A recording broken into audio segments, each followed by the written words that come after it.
Welcome back to another episode of Between You and Me. I'm in pretty much a great mood. I find that when I record these podcasts first thing in the morning when I wake up, after a little brekkie and a little coffee, I'm feeling good. I'm feeling energized. I'm feeling pumped. I'm feeling a little bit wired. I feel like the words will flow out. I feel like the vibes are excellent. Also, I might have talked about this in a previous episode. I can't remember because I pre-record these episodes, but I talked about how there hasn't been any sunlight and how the weather has been purely cloudy. And for the past 2 days, I would like to announce we've had slivers of sunlight peeking through the clouds right after a huge snowstorm, which is interesting too. So right now I'm looking out my window and we have some slivers of sunlight, and it was the same yesterday when I was shoveling the driveway. So I'm pretty excited about that. This is the only thing I have to do today. It's Friday, in terms of work is what I'm saying. Record this podcast and then I can start my weekend, have a good time. Hopefully we have some more sun throughout the weekend so I can enjoy that a little bit. It is still freezing, but honestly at this point I don't care. I really don't care how cold it is. I can wear a jacket. I just need some sunlight. I haven't been taking vitamin D supplements because I've been forgetting. So I personally just really need the sun to be shining for at least a couple more days, because it's like rewiring my brain to be like just a tiny bit happier. And you know what's kind of weird is that yesterday was the first day that I've seen sun in probably a month, let's say like 3 weeks. And I was thinking to myself, I was just like, I think the universe did this for me. Like, I'm not kidding. I actually think that they did it for me because I've been working really hard this week and I've been changing my habits. One big thing that I've been doing is not working in my bed, although I am doing that right now, but it's different. It's different because I'm recording a podcast and it's better to be comfortable than to be like sitting at a desk to do that. But in terms of actually, editing, emails, all of that type of stuff, I'm either sitting at a table, sitting at a desk in my room, or, going out to a coffee shop, library, whatever it is, because I've decided it's enough of editing on my bed. It's terrible. I get distracted really easily. It doesn't feel like I'm being productive because I'm literally just sitting in bed. It also takes away the idea that my bed is supposed to be a place to relax. And this has been like a goal of mine for so long, but like I always just find like comfort in staying in my bed. But at the same time, I realize as the day progressively goes on and it's like 6 p.m. and it's like nighttime, I realize, shit, I've been in bed all day and it's a really debilitating feeling for me for some reason. So since I've been working not in my bed for the past week, which you might think, oh, okay, that's kind of lame, Alex. It's only been a week. But it's done something to me. I swear. It's like changed my being and I feel like more tired at night. You know what I mean? Because I'm actually walking around, moving, going to different places during the day, getting better sleep, waking up earlier, feeling more energized. Could be placebo, but because of all of that, I felt like yesterday the universe was rewarding me and being like, good job, Alex, here's some sunlight. Anyways, just had to mention that. But today we're going to be talking about growth and the idea of growth and the idea of where growth comes from. Okay. This is an interesting topic because it's so broad in the sense that I feel like every single subject that I've talked about so far in this podcast has had something to do with growth, but I've never explicitly just spoken about growth itself. Okay, and you guys will understand as I go further into it and how it has to do with like this sense of self-awareness that I talk about a lot, and also how it connects to pain and how important it is to experience negative things in life in order to grow and to change and to be a better version of yourself. So let's start from the top. What is growth to me? To me, I feel like growth is basically the idea of expanding yourself, maturing, and getting better from your current state that you are at right now. It means kind of evolving to another form of yourself. You're still the same person, but now you carry yourself in a different way because you have experienced certain things that allow you to change and develop, hopefully in a positive way. Okay, I would say that growth is overall a positive experience, although you go through something that could be potentially negative in order to get to your final outcome, which would be that positive outcome. And at the same time, I also feel like growth is not something that you experience once in your life at all. I think that you will experience it over and over and over again.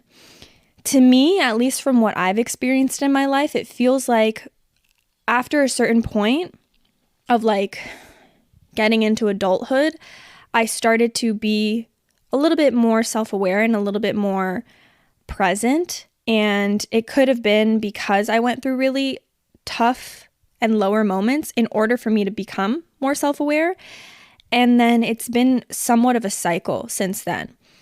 Like, I feel like there's these growing stages where things are difficult, and then I reach kind of a higher stage of myself where a lot of reflecting happens and a lot of kind of like reflecting on these lessons and reflecting on the things that I've learned. And then we go through maybe another hardship. We go through another growing experience. We go through more ways to change and learn and right?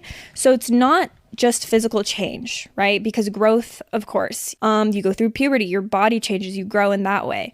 This is also, of course, growth, but in my opinion, a physical growth doesn't have as much of an impact as your mental, emotional, and spiritual growth. So that's kind of what I'm connecting it to more.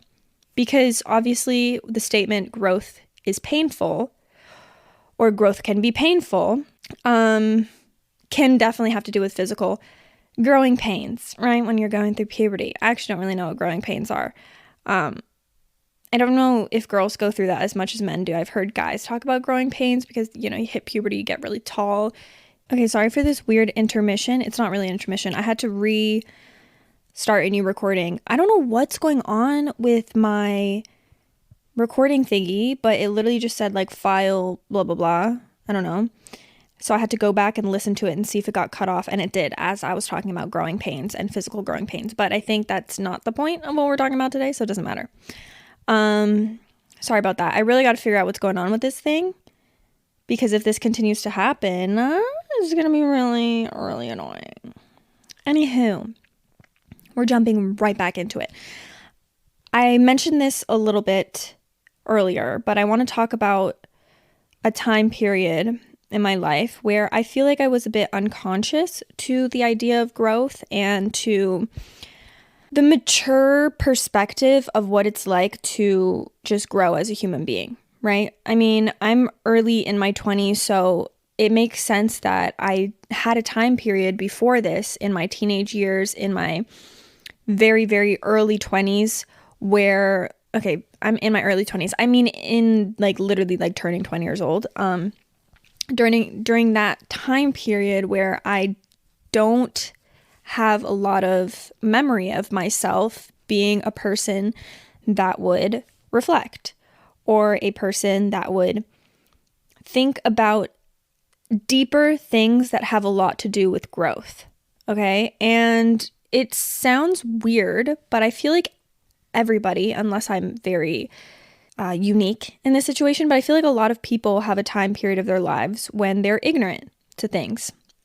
And a lot of people say ignorance is bliss, which I do think is pretty much true for the most part, except once you get to a certain age, which I feel like I recognize a lot of people that kind of are still in their ignorant phase as like a young adult. But I'm sure it happens at different time periods for everyone. But there was a time where I didn't care about a lot of things. I was really ignorant to the idea of like growing, doing better for myself, taking care of myself, learning, taking these lessons, and changing as a person. And I think that comes from the idea that I didn't learn enough. I didn't have any experiences to change and to adapt and grow. And that's fair, because I think that a lot of people maybe are ignorant to these things and or choose to kind of neglect the harder experiences or neglect any form of emotion that comes with negativity, right? Like any kind of negative emotion. So for me, it wasn't the case of neglecting or ignoring negativity in my life. It was more so the idea that I was just completely ignorant to kind of the hard and negative points that were going on in my life. To me, it was very, what I want to say is ego driven, but I'm not too knowledgeable on the ego itself. I feel like there's a lot of knowledge out there that I probably could learn more about it. But from what I understand about the ego, it's that you're very self-centered and kind of take everything personally rather than looking at what happens to you as lessons or learning points. And you look at it as everything happened to me, everything, people are doing wrong to me, in that sort of way.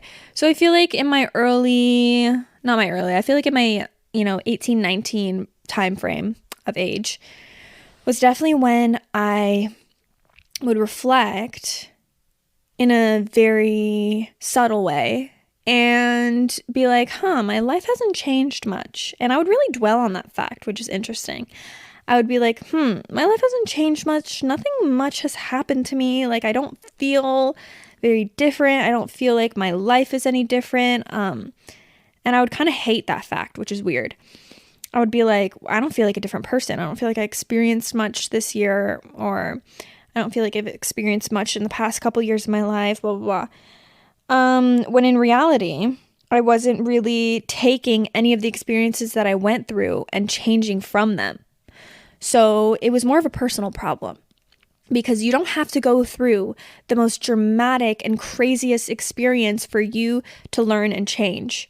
You can take subtle, negative experiences that happen to you and reflect on them and really try to find a way to prevent those from happening in your future by moving differently in your life. For example, I think the most difficult situations that would happen to me during that time period of my life had a lot to do with my relationships, and not romantic relationships. These would have to do with friendships and would have to do with family relationships, but there was a lot of me just being ignorant to these experiences and not thinking like, oh, you know what? I need to take something from this and move differently in my future so that these experiences don't continue happening to me. And nothing really bad happened, mind you. I would have arguments with friends. I would have arguments with family members, but there was nothing in my mind that would take these experiences and choose to learn from them. It would simply be, let me figure this out and remove myself from the situation and then fix it so that I don't have to deal with it anymore, which again is what I think is a little bit self-centered and a selfish way of thinking, because you just don't want to have to deal with the negativity. So that's why you want it to be over, not so that you can find peace or learn from it whatsoever. So this is what I feel like a lot of people act like during certain points of their lives, because, I did that. So that's really all I'm going off of. But I do think that, I've met people that act in this way as well and don't look at the bigger picture, but look at the moment where you're going through whatever negative experience it is. So a big turning point for me was when I started to go through really impactful low moments and low times in my life. And I've talked about this several times, but during COVID, like the beginning of COVID, I started to experience really, really, really bad anxiety. Very crippling anxiety and very debilitating. It affected everything in my life. I became a really, really serious hypochondriac. It was right during COVID, and I was afraid of every single disease, every single sickness, illness, anything that could possibly happen to my health. I also developed severe attachments to the people around me because I felt like I wasn't capable of anything without the help of other people. And I also, because of like this repetitive cycle of nonstop anxiety in my day-to-day life, became really depressed from it. Because, of course, when you're experiencing like a lot of struggles with your mental health, I feel like it becomes really draining, really taxing, and very painful for you. Therefore, it leads you to some form of depression, some form of like low energy, and being in a really low state of mind.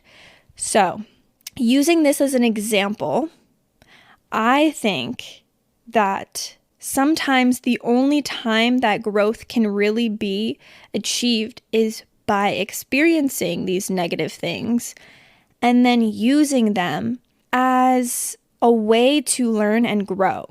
A lot of people think that living in a world without pain would make us better, but I think that pain equals growth. And we can't ignore or try and run away from these negative experiences just because we don't want to feel them in the moment. I think it's really important to remember in your mind and in your life that we are built off of negative experiences and we grow from these things. So it's not a matter of the less negative experiences, the better. It's a matter of how you take the negative experiences and choose to be different in your life. I don't think the bad shit that happens to us needs to define us in any way, but I do think that it's a matter of how you choose to move forward instead of what exactly happened to you. You know what I mean? So like I said, to me, pain equals growth. You need to experience pain to grow. I don't think positive experiences teach you as much as negative experiences do. So you might be wondering, how does pain equal growth? How does it lead to growth? Well, there's several ways that it does, and I'm going to tell you. I think first and foremost, pain forces you to choose. In painful situations, you are kind of left with two options, and I think that it's somewhat of a test to see how much you're willing to persevere over this challenge, to not give up, and you're left with options to leave the bad situation or to stay, to fight for more out of life or to stay living this half-assed life. You know, you're either choosing to be comfortable or uncomfortable. And I think that choosing the harder option 9 times out of 10 is the right option, because the only thing that's constant in your life is change. And you realize as more life situations approach you that you have the power to choose whatever the fuck you want to do. That's a great thing about life, free will. You get to choose whatever you want to do. So when you're given these options of a harder option or an easier option that's more comfortable for you, chances are the harder option is going to lead you to more speed bumps. You might fail more, you might get lost, you might be more discouraged, you might lose things or people in your life, but this is where growth comes from. This pain that you experience kind of forces you and pushes you to change something in your life, and you're given that opportunity to choose, which is a lesson within itself if you really think about it. The ability to be able to choose things for yourself and to have control over what you want. Okay, pain also allows you to change, which I've said multiple times, but because of the pain that you experience and because of whatever's going on in your life, let's say a heartbreak or a very difficult relationship is an example here, and you've gotten to choose to stay or to leave, right? Now, after this choice you've made, you're given the opportunity to change as a person, as a whole. Pain kind of forces you to reflect on your choices and the decisions that you've made in your life for yourself and how you've affected other people. So when you're experiencing this pain, it's important important to evaluate how you're feeling, what choices you made, where you went wrong, what path you're choosing for yourself, so that you know in the future what you need to do to be better. Okay? Also, with your ability to change, you have the option to do better in your future and have somewhat of a do-over, whatever you're experiencing, right? In my example of a really negative relationship that you're getting out of, when you come out of it and you reflect on your choices and everything that you did in that relationship, you get to know moving forward what the fuck you want in the future. You get to know what you don't like, what you do like. So you have this option to change as a person and change what you're looking for and change what you want. So pain also makes us ask for help. Okay? You may not take this as a good thing. A lot of people I've noticed in life feel like negative experiences need to be dealt with alone because you don't want to give any of your negativity to any other person. You don't want to let your negative experiences dwell on anybody else's mood because you don't feel like it's anybody else's responsibility but your own. It's true. Your emotions, the way that you feel, your emotional, physical, mental health, it's not anybody else's responsibility but yours. You're correct. But the act of asking people for help or going to somebody for some kind of guidance, some kind of, lesson to learn from others is a very humbling experience, and you actually gain humility from it.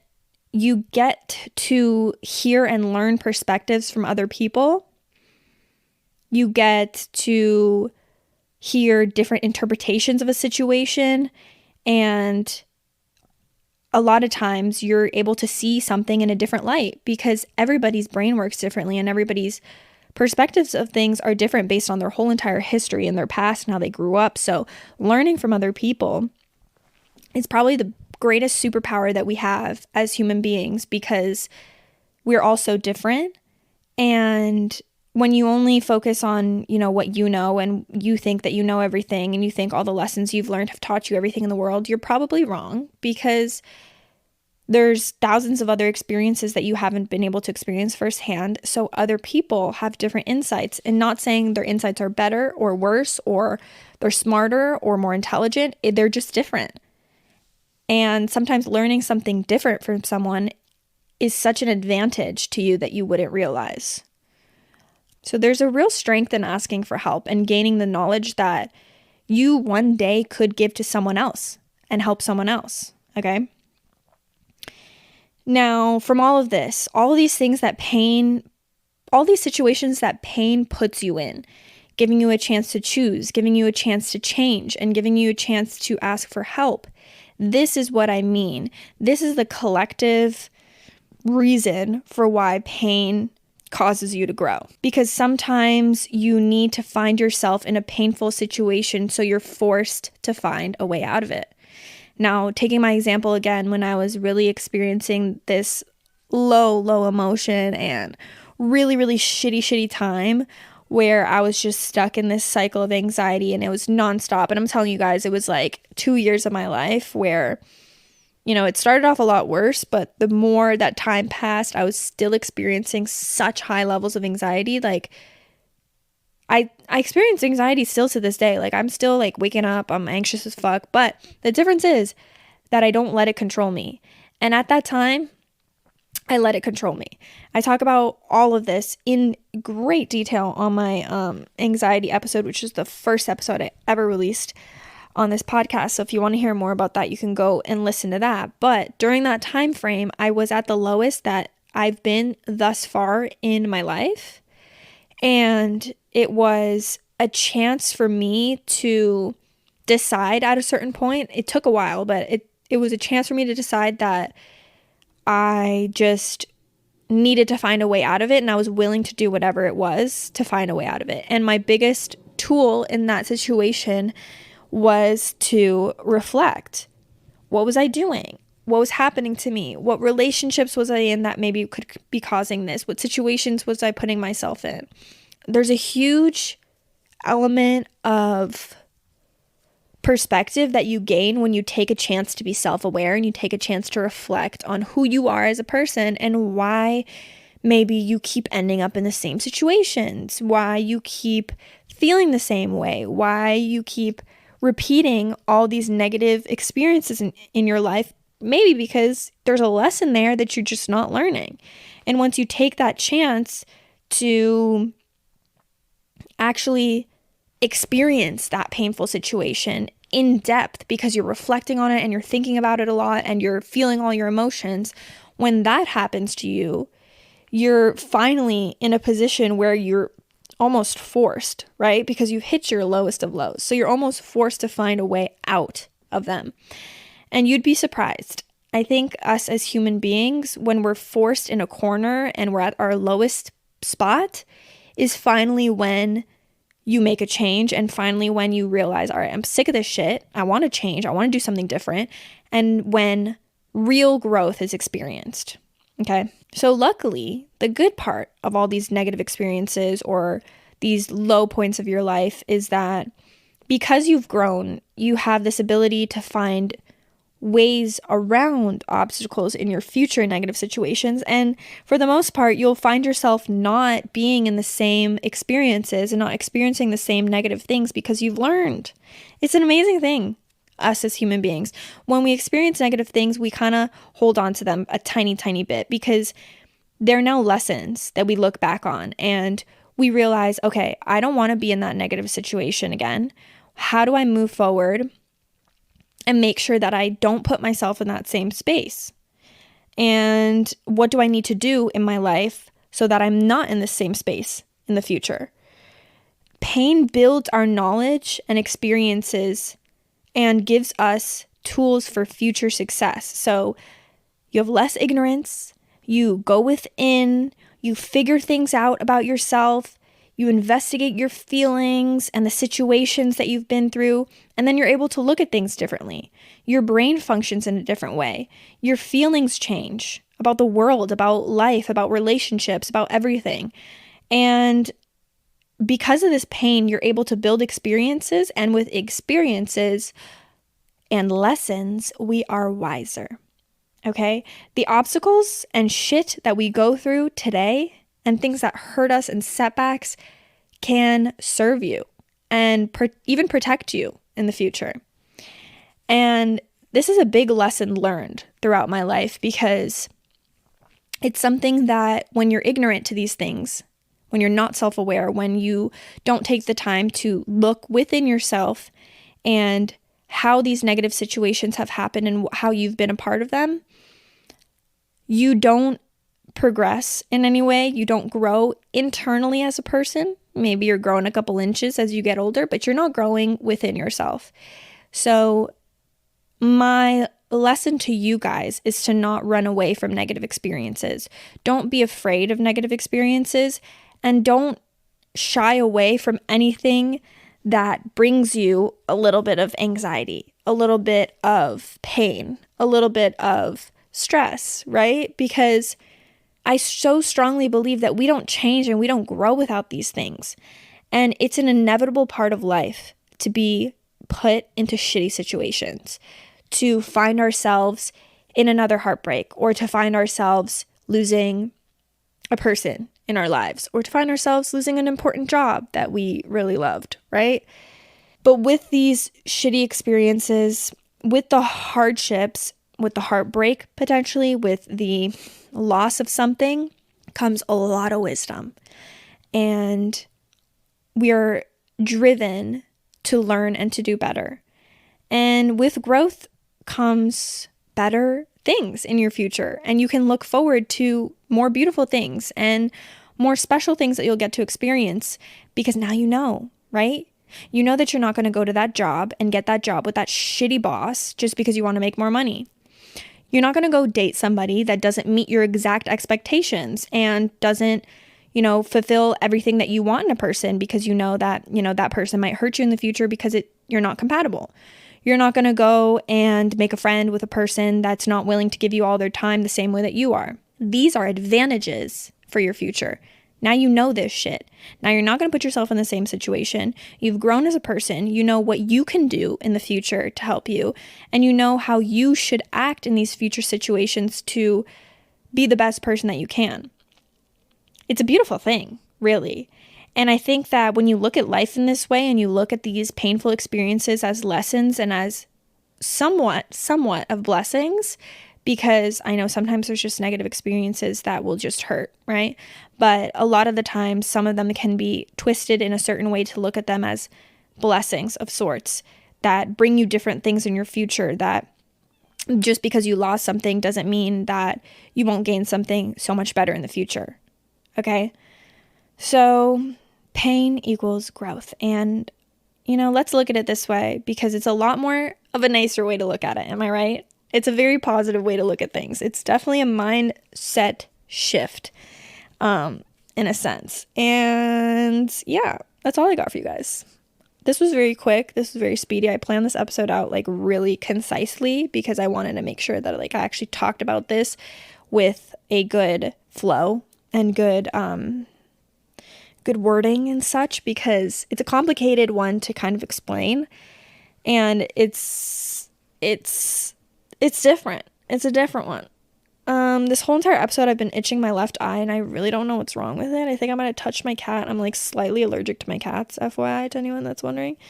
So when I touch my eye, it gets really, really itchy, and then I start sneezing, and it's just not great. But I don't know why I'm kind of tired. I feel like this was a really short episode, so I'm kind of sad. I don't want to go yet. But I guess I have to, because there's really nothing else to talk about. I do want to remind you guys that you can follow the podcast on whatever platform you're listening to. So just in case you're not following the Instagram or whatever, which is at Between You and Me podcast, you can just, open up Spotify and you'll see that I've posted another episode, or open up Apple Podcasts and see that I've posted a new episode. Okay. You can also rate the podcast on those platforms too. So they'll be a little higher in the charts. I'm just kidding. I don't even think I'm on the charts, but maybe we'll get on the charts one day. Could be exciting stuff, huh? But yeah, other than that, I hope you guys enjoyed this. I hope you guys gained a little bit from this, a little bit of perspective, a little bit of knowledge. I'm actually sad to go. I'm not joking. I wish I had more to talk about. Go DM me. Go DM me some more ideas. I have my episodes planned for the rest of the season, but when I find a better idea, I switch them. I switch my episode and I talk about something else. So if I get an idea from you guys that you want to hear about, and it's everybody's asking for it, I'm going to talk about that instead of my other ideas, okay? I hope you've enjoyed the season thus far. More exciting topics to come. I love you guys so much, and I will talk to you next week. Bye!